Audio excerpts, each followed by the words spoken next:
Hello pond people, Frogopolis here, and welcome to my second annual Best and Worst Films of the Year. We have a wonderful lineup of guests this time around with Betty White, Dean Martin, the Bee Gees, and the comical stylings of Richard Pryor. Wait, what are you telling me?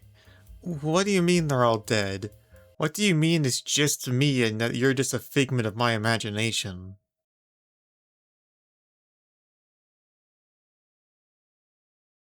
Well, that's okay, because here I have my list of the best and worst movies I watched this year. Starting with my pleasant surprise of the year, Reflection and a Dead Diamond. A visual feast of slick editing and an absolutely fascinating story of a retired spy reminiscing on his glory days. Told to us through seamlessly intertwined threads of characters and story in a way that is visually chaotic but still understandable. I appreciate that the directors Helen Catet and Bruno Ferzani give you the pieces of the puzzle without outright telling you the answer. To me, there were a number of ways you can interpret this movie and be satisfied with any conclusion you come to, even if you simply watch it as a spy thriller. The whole movie is just so compelling and exciting, I can't recommend it enough. My one issue with the movie is that its ending seems a bit repetitive. I know it's done for story reasons, but you get the idea well enough and it just kinda keeps going.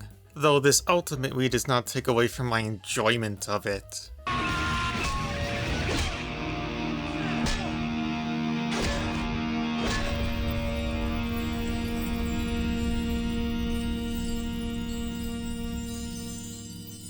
Next up, we've got Frankenstein. What a great movie. If anyone was going to bring this story to life, it was definitely going to be Guillermo del Toro. I love gothic horror, and he just makes it look so good. Everything is just so beautifully macabre, and there's a surprising sense of humor that works with how dead serious and disturbing the story is. But there's also a lot of love and heart here. Del Toro's knack for beautiful costumes and sets, along with his fantastic cinematography, is on full display here. Jacob Elordi gives a standout performance as the creature, while Oscar Isaac seems to be having the time of his life playing Victor Frankenstein. My only real complaint is that with its length, you see characters and scenes that may have been able to be trimmed down, but honestly, it's not that big a deal. What manner of devil made him? I did. On to our next movie, Weapons. It's kind of wild that Zach Greger had a very good directional debut with Barbarian, and then went on to make what I think, at least, is an all-time classic. Weapons is sharply written and incredibly fun. I'm so happy I was able to watch this in theaters, as the crowd's sheer excitement throughout, especially at that absolutely insane climax, was such a great experience. It really helped highlight just how well everything was put together. You'd have scenes that were purely comedic, and then it would just shift to scenes of this absolute dread, and it never felt inconsistent. It was amazing to see people laughing one moment and then just feeling so terribly uncomfortable and scared. It was great. I'm gonna have to get into a bit of spoilers to talk about my favorite parts of the film, but considering just how popular the twist was, I think it's kind of moot to even be mentioning this. Gladys's looming presence throughout the film and then the eventual reveal was very well done. There was a slight paranormal aspect throughout the film until she showed up, but it was still fairly grounded. They were able to shift into pure magic afterwards and make it work without it feeling out of place. It's not easy to make such a sudden shift and make it work with everything perfectly, but they did. It made an already great movie all that much better. Are you watching? Next up we have Superman, which simply put is freaking great. Wow, who knew making him just a regular guy instead of a Jesus allegory was the better idea? The story is able to be bright and full of hope and funny while still knowing when to be serious. All of the characters, even the minor ones, have so much personality. As somebody who doesn't read a lot of comic books, I was instantly interested and engaged with them. And speaking of characters, this casting is really good. Nicholas Hoult is a great Lex Luthor, and he pulls off being goofy while also being genuinely intimidating. And David Cornsweet is the best Superman I've seen since Christopher Reeves. Who's Mr. Terrific? I have no idea, but Eddie Katheki kills it and I want to see more of him. Everyone was great. Give me that Jimmy Olsen spin-off. It's been a long time since I finished a superhero movie and actually felt excited to see what's next. I do think there was a bit too much going on. They tried to introduce a whole bunch of plots and people at once. It felt kind of crowded, but I do appreciate how James Gunn trusted the audience to follow along. Still could have been slimmed down a little. The new DCU's been really good so far. I liked Creature Commandos, I liked Superman, I liked Peacemaker. Let's see where it goes.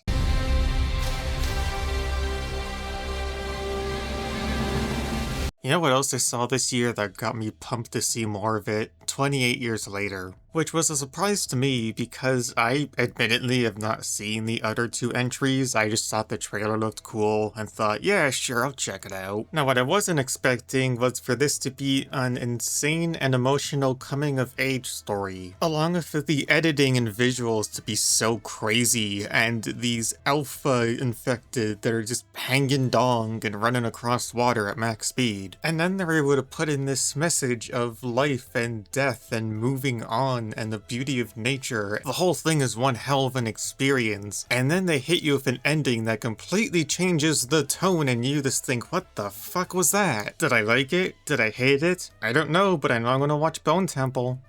There's no discharge in the war.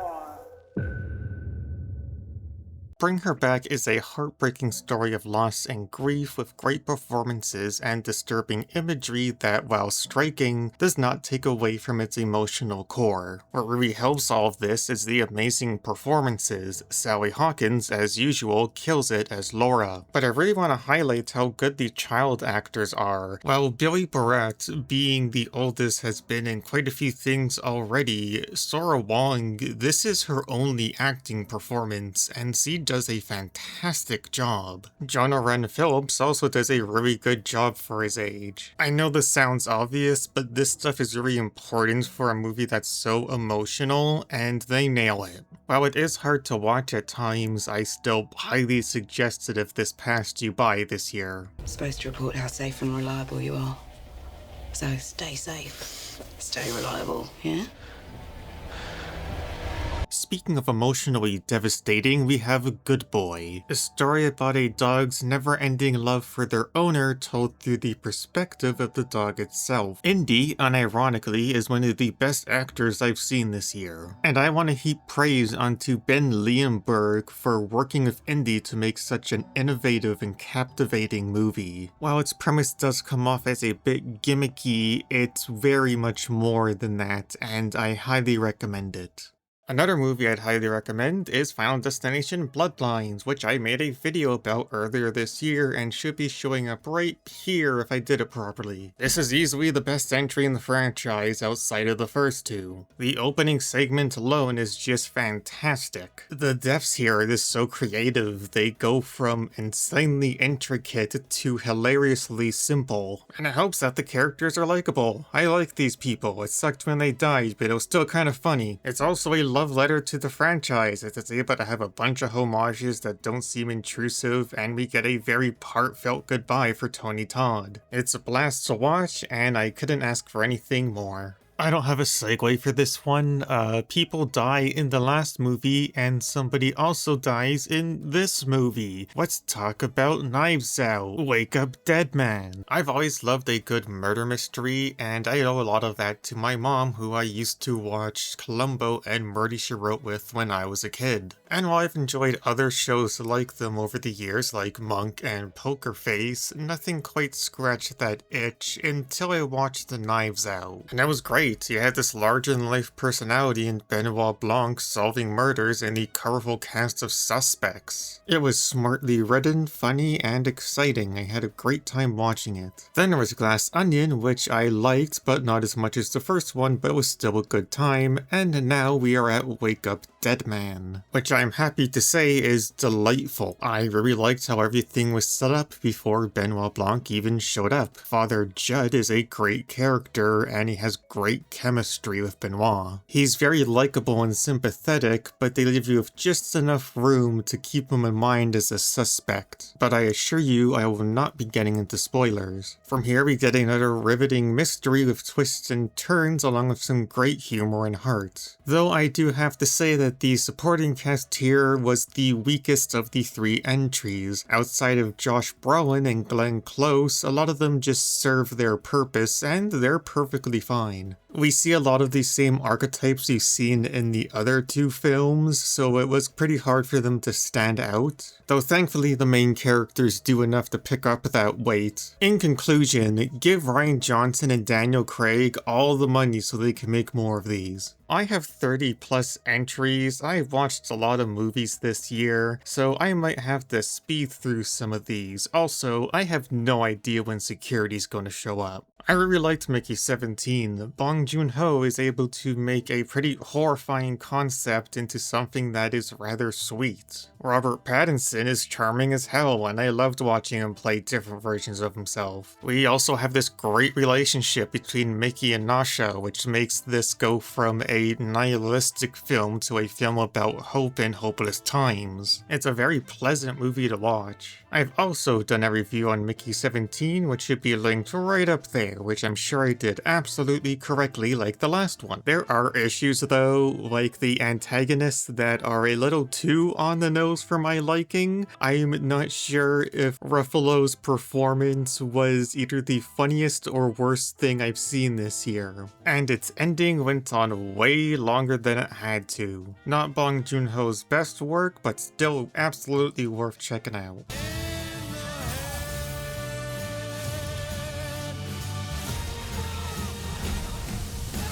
Also worth checking out is Together, which I've also talked about. Wow, look at that. Ooh, look at the link. Which is a great body horror and relationship drama. Helped by the fact that Alison Brie and David Franco are married in real life, so they have great chemistry. This movie is a great blend of disturbing and funny, and also very romantic. There's so many great effects from small things to very large, like the creature at the end, which you just have to see. It's so creepy. The film's use of close-ups on flesh and sound will just make you squirm inside. I'm so happy that with movies like this and The Substance last year shows that body horror is still going strong.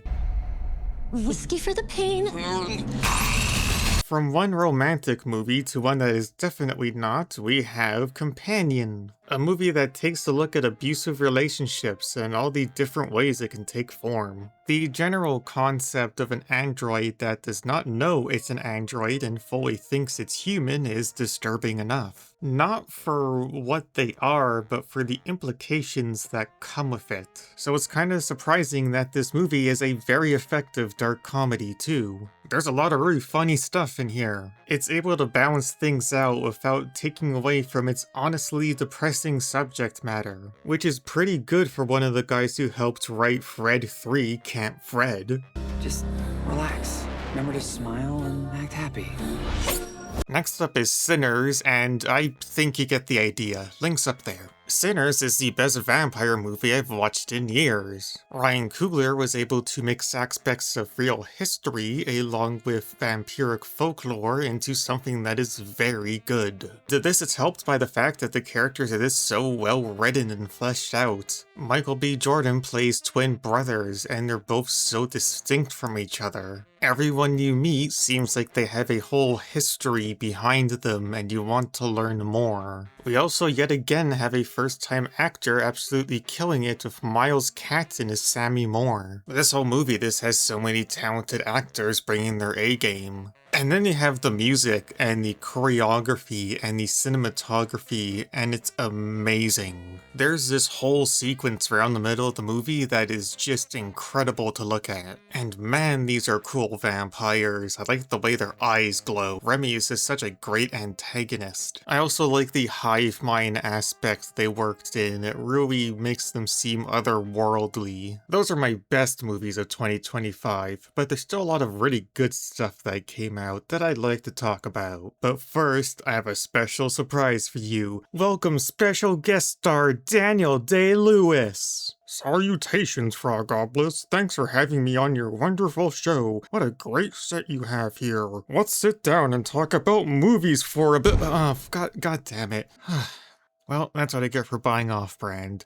Have you seen VHS Halloween? Which was a lot of fun. I really like this franchise, and it's really cool to see all these different directors come together in these great little short films that they make. This time around, we're celebrating the spirit of Halloween with chaos, gore, and fizzy drinks. These movies can be pretty hit or miss, but this one was pretty solid. I liked the wraparound segment, and my favorite was probably the Spanish one, which I'm not going to try to pronounce because I would get it horribly wrong.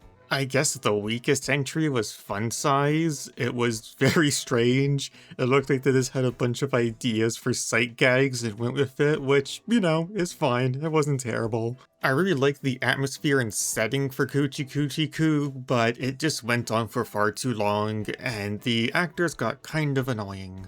Home Haunt was a very good segment to end the movie on, and it was just good, goofy fun. Which is funny because the segment before it, Kid Print, was the most disturbing and serious thing I've seen in any of those movies for quite some time. It's nice to see this series still going strong.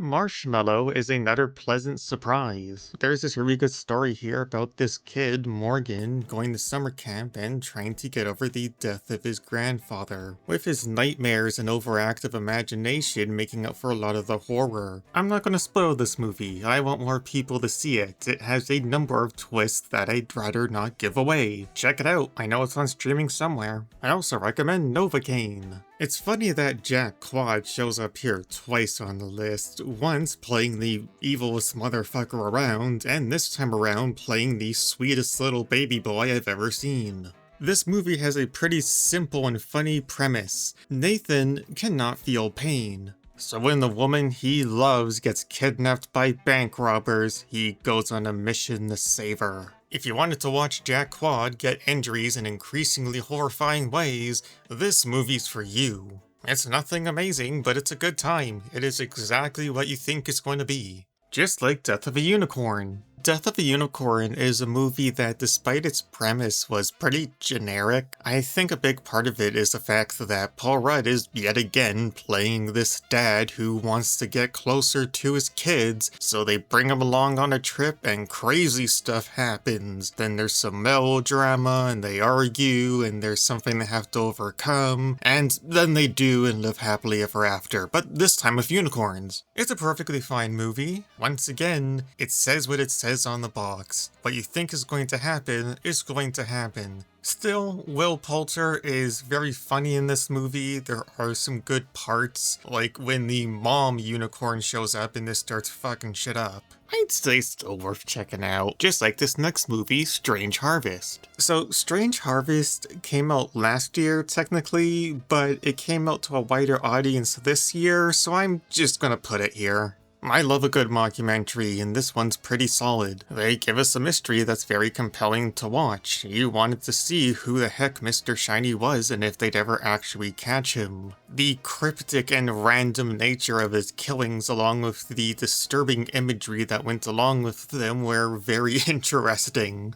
Getting into spoilers here, but even after they find out who this Mr. Shiny is, things only become stranger, just like the detective detectives, you're just supposed to be as confounded as they are, but they give you just enough that you can start putting together a picture. The more mysterious aspects of the story might come off as a bit comically over the top, but I dug it. And if you love a good mockumentary, I'm sure you would dig it too. Going from one mockumentary to the other, we have Man Finds Tape. If you tell me there's a movie about a small town with a dark secret, I'm sold. Especially when that dark secret turns out to be something completely bonkers. While such a crazy left turn won't be for everybody, I think it's admirable that they would take such a risk. And I think they pulled it off pretty well. It has its issues here or there, but I had a good time watching this. There's also some pretty good performances and a good build-up. I highly recommend it. Naked Gun is a damned funny movie. I grew up with the originals, and it was nice to see that the people who made this understood what made them so good. It's a great series of one-liners and sight gags, just one after the other of great timing and delivery. Liam Neeson is perfect casting for Frank Drebber Jr., who's able to match that deadpan energy that Leslie Nielsen had in the originals. He's really good at playing this lovable dumbass, unlike Liam Neeson in real life, who's just a dumbass.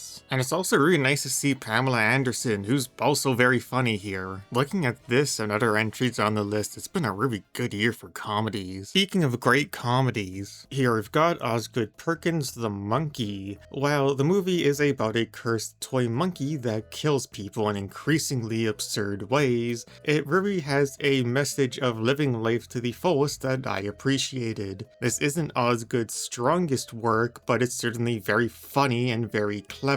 Osgood has this real knack for comedic timing, which you've seen in some of his older works. He also gets really creative with some of these deaths. It's all wickedly funny. I would say this is my favorite horror comedy this year if Weapons hadn't come out. Speaking of funny, we have Hard Eyes, which seems like something you would see in the 80s, and I say that as a compliment. I really liked the killer's design, and there's some fun gnarly kills in here, along with a pretty sweet little love story. It's a romantic comedy, and people get murdered. So by all means, you can make this a date movie. Keeping along with slashers and horror comedies, we have Clown in a Cornfield, about a small town with a dark secret and killer clowns. What more do you want? I would say it's pretty good and certainly has its moments, but it doesn't really do much to stand out except for its title. I also did not like the climax of this movie. I thought it was kind of corny and not in a good way. But I do think there's enough good here that is worth checking out. Don't Peek, look above at the link, is a pleasant surprise following a couple documenting tapes they found in their new home. While this is not the most original idea, it had good pacing, a good antagonist,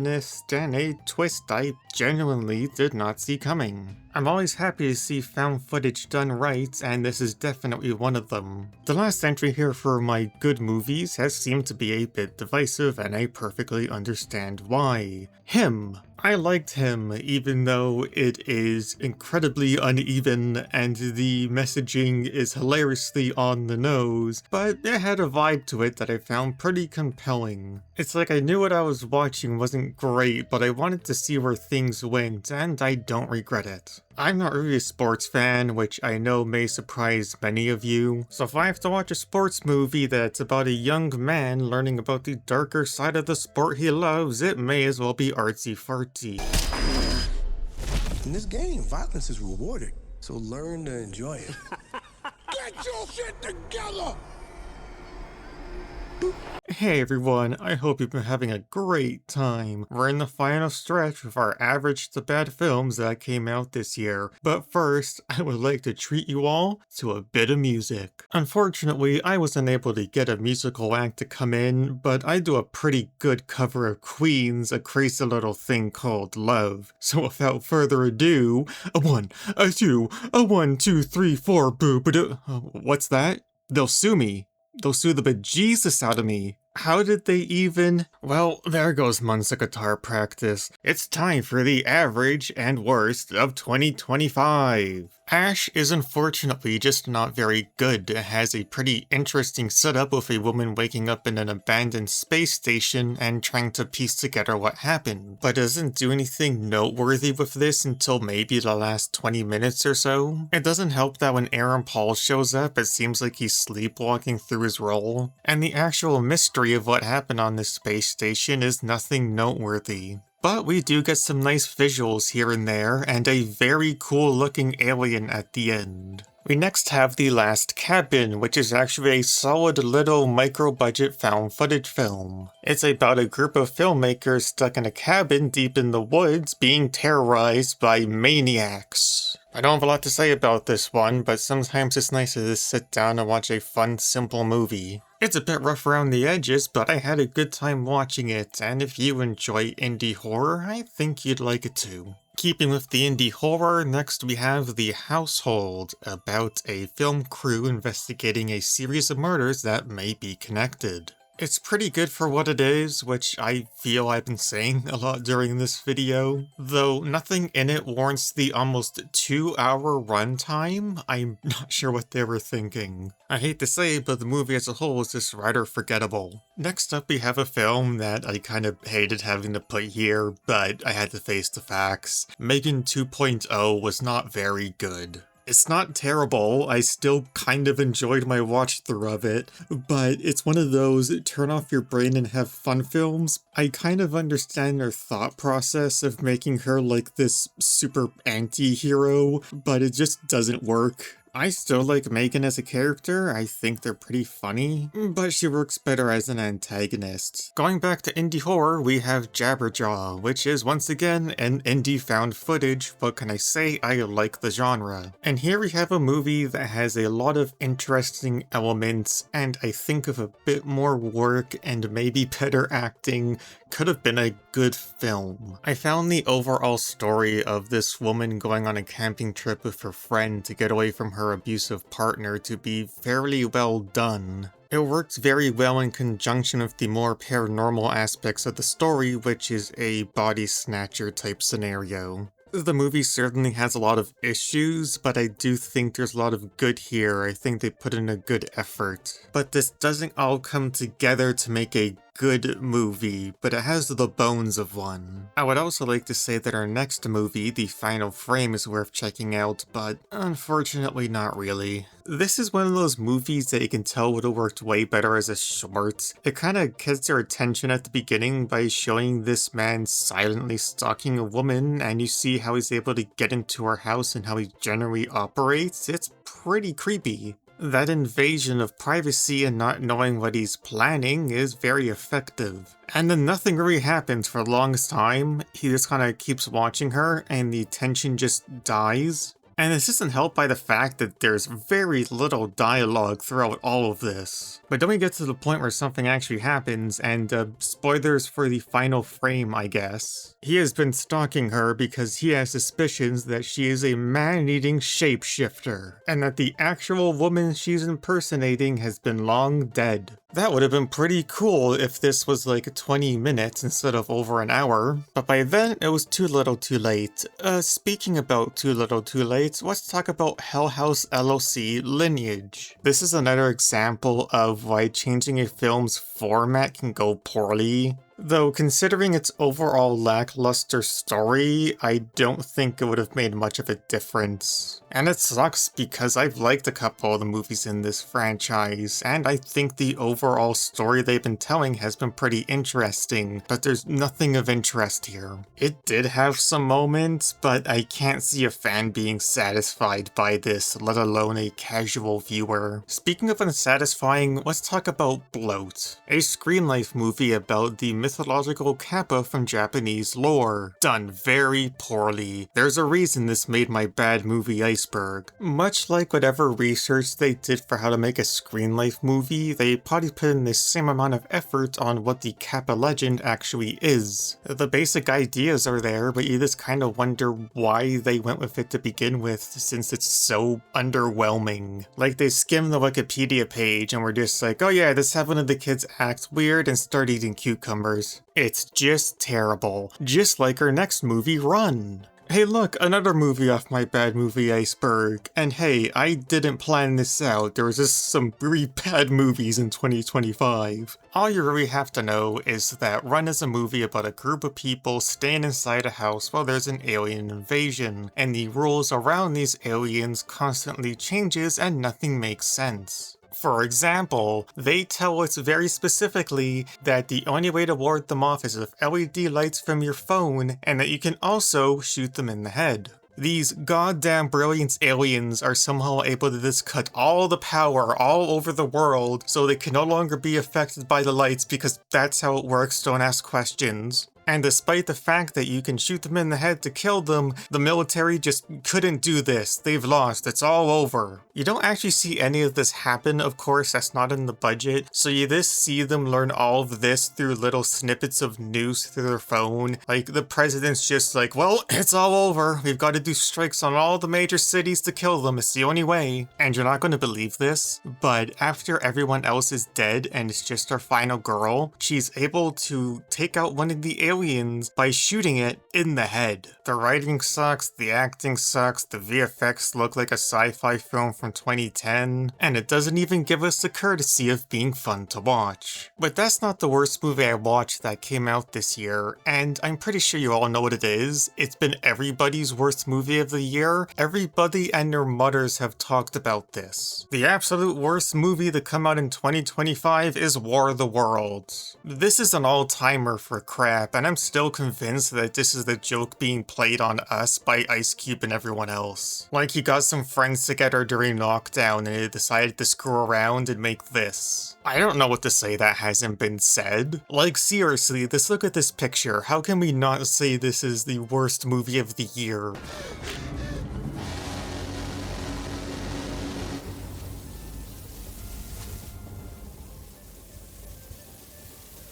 I just realized that I didn't talk about Shelby Oaks, and I probably should go back and record something, but the fact that I completely forgot about it says more than I ever could. Sorry, Stuckman. Now, if you'll excuse me, security is knocking down my barricade, and I have to escape through the sewers. I hope y'all have a great day. Like and subscribe. Bye!